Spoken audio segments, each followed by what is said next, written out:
Justice Emeritus David Maraga and the task force, thank you for making this presentation of the interim report of the task force on police reforms and terms of service and salaries of our security sector, namely the police, National Police Service, the National Prison Service, and the National Youth Service. To commend you for a very in-depth interrogation of the issues that you've taken into account in coming up with the report. To confirm that we have made suggestions on what we think would improve and make the report even better. But the report is finally what your task force will bring to us. I just want to give you our commitment that we committed to our security sector, that we are going to work with them because of the responsibilities, heavy responsibilities that they have in securing the country, that the country must equally recognize the sacrifices and the heavy responsibilities that they carry out on all our behalf, so that the rest of us can sleep in peace, work in a secure environment, and be able to go about our businesses in the manner in which that we want. Taking into account what the report recommends, we will wait for the final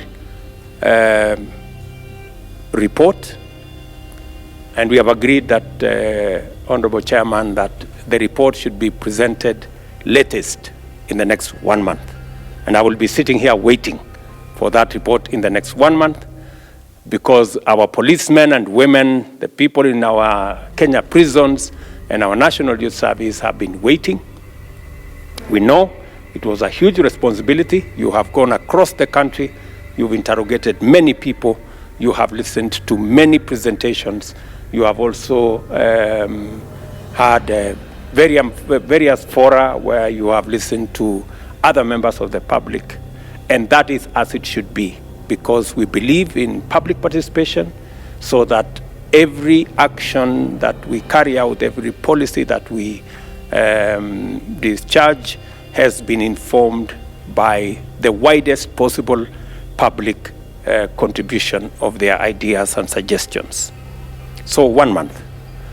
Meanwhile, having looked at the interim presentations that you have made and the interim recommendations that you have made, I think straight away we agree that, number one, we will now move the police, the prisons, and the NYS to the security sector to ensure that their remunerations and their terms of service are commensurate with the security sector. It is unfortunate that they haven't been treated that way all this while, and I think they deserve, in fact, the Constitution itself recognizes that they belong to the security sector. Number two, we have also agreed to the recommendation that there will be 2 entry points, one at the constable level and another one at the cadet level, so that we attract more professionals into the service and ensure that more people with requisite professional expertise can join the police. We now need more people in the sectors of cyber technology, many people who understand, because crime is evolving and it is necessary for us to pick expertise that would help us manage new crime that is evolving in not just in Kenya but also globally. And number three, that we agree with the recommendation of the enforcement of making sure that no officer serves in one station for more than 3 years, and that after 3 years, except for some formed up units, maybe the SOGs and all the others that are anyway continuously moving, the other officers must respect, and the IG and his team must now work to make sure that all officers that have served more than 3 years need to move to the next station. And going into the future, it will not be possible for anybody to be promoted if they have served only in one station.